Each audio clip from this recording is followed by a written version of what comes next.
Mother India 1957 में बनी महबूब खान द्वारा डायरेक्टेड मूवी, जिसने इंडियन एपिक क्लासिक मूवी में अपना अनोखा स्थान बनाया हुआ है।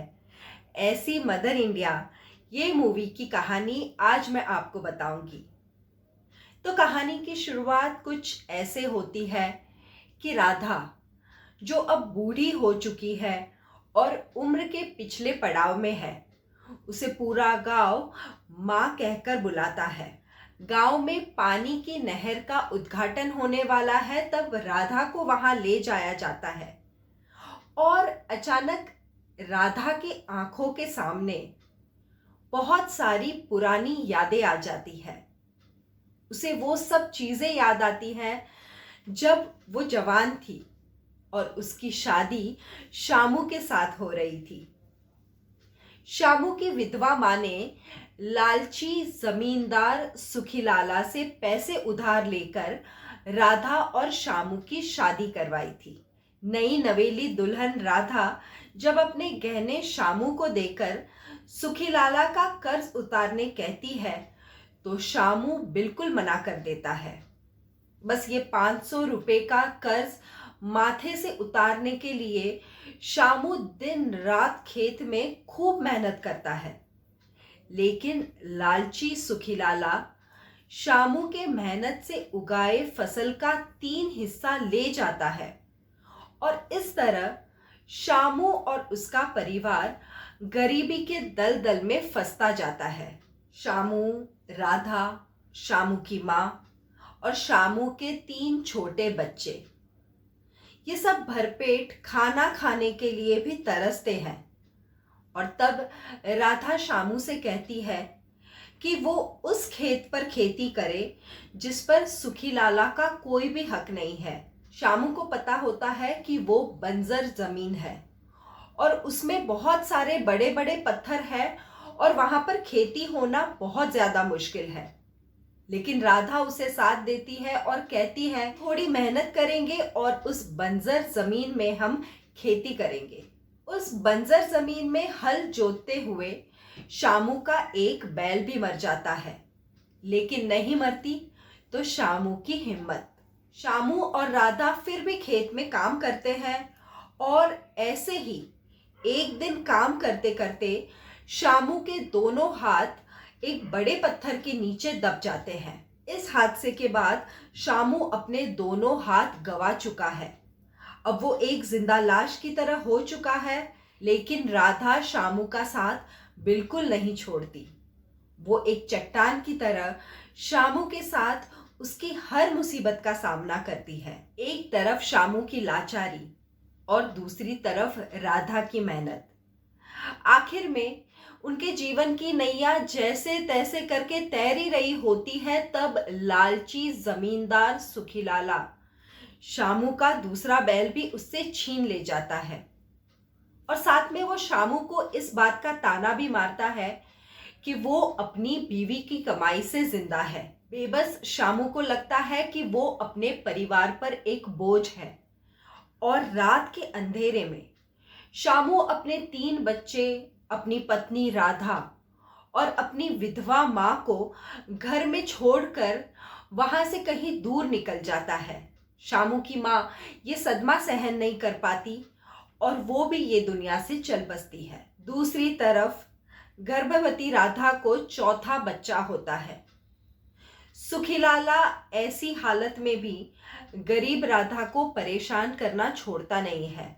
राधा अपने दोनों बेटों के साथ खेत में काम करती है, खूब मेहनत करती है और खेत में फसल भी उगाती है।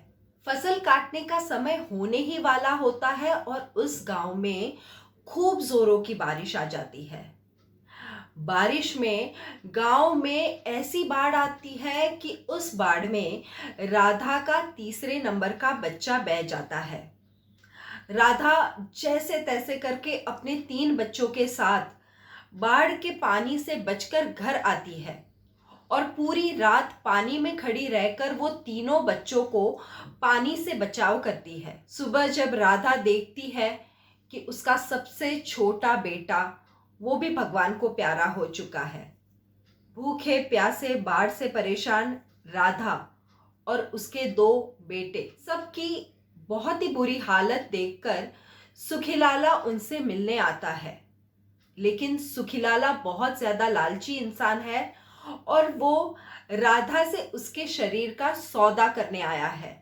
जब वो राधा से उसके शरीर का सौदा करने के लिए आता है तो राधा खूब गुस्से में उसे अपने घर से बाहर निकाल देती है। राधा का सबसे छोटा बेटा बिरजू भूख की वजह से बेहोश हो जाता है। बेबस राधा को और कोई रास्ता नहीं दिखता और वो सुखीलाला के पास अपने शरीर का सौदा करने चली जाती है। जैसे ही लाला उससे छूने जाता है तब मानो कि राधा को जैसे होश आ चुका है। वो गुस्से में आकर सुखीलाला की पिटाई कर वापस अपने घर पर अपने बच्चों के पास चली जाती है। बाढ़ के पानी में पूरा गांव बर्बाद हो जाता है, लेकिन उसी गांव में राधा अपने दोनों बच्चों के साथ खेत में हल जोतकर फसल उगाती है। अब कहानी आती है जहां इस बात को 15-16 साल बीत चुके हैं। राधा के दोनों बेटे बड़े हो चुके हैं। राधा का बड़ा बेटा रामू तो काफी सीधा है, लेकिन बिरजू बहुत टेढ़ा है और बहुत ज्यादा गुस्से वाला होता है। उसने बचपन से देखा है कि लालची सुखीलाला उसके परिवार को पैसों की वजह से 500 रुपए के कर्ज की वजह से बहुत ज्यादा परेशान कर रहा है। उसके दिल में सुखीलाला के प्रति बहुत ज्यादा द्वेष होता है और इसीलिए वो सुखीलाला की बेटी रूपा उसकी मटकी हमेशा तोड़कर उस पर अपना पूरा गुस्सा निकालता है। बिरजू को ये बात पता है कि सुखीलाला ने बहुत ही लालची तरीके से उसकी माँ के सोने के कंगन ऐंठ लिए हैं। एक तरफ रामू की शादी हो जाती है और दूसरी तरफ बिरजू सुखीलाला के पीछे है क्योंकि उसे अपनी माँ के कंगन वापस चाहिए।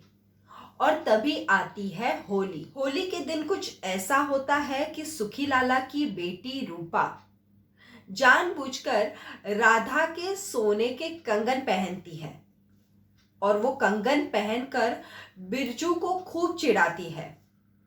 बिरजू वो सोने के कंगन जो उसकी माँ के हैं वो राधा के हाथ में देखकर बहुत ज्यादा गुस्सा हो जाता है, अपना आपा खो देता है और इसी वजह से गांव के लोग उसे मिलकर गांव से निकाल देते हैं।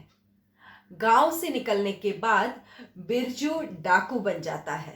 सुखीलाला की बेटी रूपा, उसकी शादी से पहले बिरजू डाकू के वेश में सुखीलाला के घर आता है और उसे धमकाता है कि वो उसकी बेटी को शादी के मंडप से उठाकर ले जाएगा। राधा को जब ये बात पता चलती है तो वो सुखीलाला को वचन देती है कि उसकी बेटी को कुछ भी नहीं होगा, क्योंकि उसकी बेटी पूरे गांव की बेटी है और उसकी बेटी की इज्जत पूरे गांव की इज्जत है। रूपा की शादी के दिन बिरजू आखिर में मंडप तक पहुंच ही जाता है और बदले की आग को बुझाने वो सुखीलाला का कत्ल भी कर देता है। जब वो रूपा को पकड़कर उसे घोड़े पर बिठाकर जबरदस्ती अपने साथ ले जा रहा होता है, तब उसकी माँ राधा उसे रोकती है। बिरजू उसकी माँ की कोई बात नहीं सुनता और तब राधा अपना वचन निभाने अपने जान से प्यारे बेटे बिरजू, जिसके लिए वो पूरी दुनिया से लड़ रही है, उसके सीने में गोली मार देती है। आज बहुत सालों बाद पानी की नहर के उद्घाटन के समय राधा की आंखों के सामने ये पूरी कहानी आ जाती है। जो बेटा उसे जान से ज्यादा प्यारा था, उस बिरजू को उसने गांव की इज्जत, गांव की बेटी को बचाने के लिए अपने ही हाथों मौत दे दी। इसीलिए राधा को पूरी गांव की माँ कहा जाता है। Mother India, legend in its own right, Mehboob Khan's magnum opus, it was all time blockbuster. India की जो क्लासिक्स मूवी का कलेक्शन है उसमें कुछ मूवीज ने अगर अपना स्थान बनाए हुए हैं तो उन मूवीज को, उन क्लासिक्स को जन्म देने वाली द अल्टीमेट लेजेंड जो मूवीज की भी माँ है, वो है मदर इंडिया। नरगिस जी ने 27 साल की छोटी सी उम्र में जवान बहू से लेकर बूढ़ी माँ का रोल बहुत ही बखूबी निभाया था। उन्हें मदर इंडिया ये मूवी के लिए बहुत सारे अवार्ड्स भी मिले थे जिनकी वो हकदार थी। हिंदी मूवीज में अगर सशक्त महिलाओं की कहानी कही जाए तो मदर इंडिया हमेशा ये कहानियों में नंबर 1 पर रहेगी। नरगिस, राजेंद्र कुमार, सुनील दत्त, राजकुमार, भाई ऐसे दिग्गज कलाकार हो तो मूवी मास्टरपीस बनना जरूरी है। मदर इंडिया कहानी सिर्फ एक औरत की नहीं बल्कि एक ऐसी औरत की है जो लाख मुसीबत होने के बावजूद भी अपना सम्मान नहीं खोती और अपने बच्चों के लिए ढाल बनकर खड़ी है। पर वक्त आने पर वो अपने बच्चों से भी लड़ लेती है। आई फील एक्सट्रीमली प्राउड कि मैं उन लोगों की गिनती में आती हूँ जिन्होंने मदर इंडिया जैसी लेजेंड मूवी को देखा है। तो अगर आप भी इस ग्रुप में शामिल होना चाहते हैं तो what are you waiting for. ऐसी मूवीज की कहानी सुनने में जितना मजा आता है उससे ज्यादा इसे देखने में मजा आता है, और ऐसी मूवीज तो देखनी ही चाहिए ना। सो करवानू, जूस पीवानू, मूवी जोवानू अने मज्जानी लाइफ।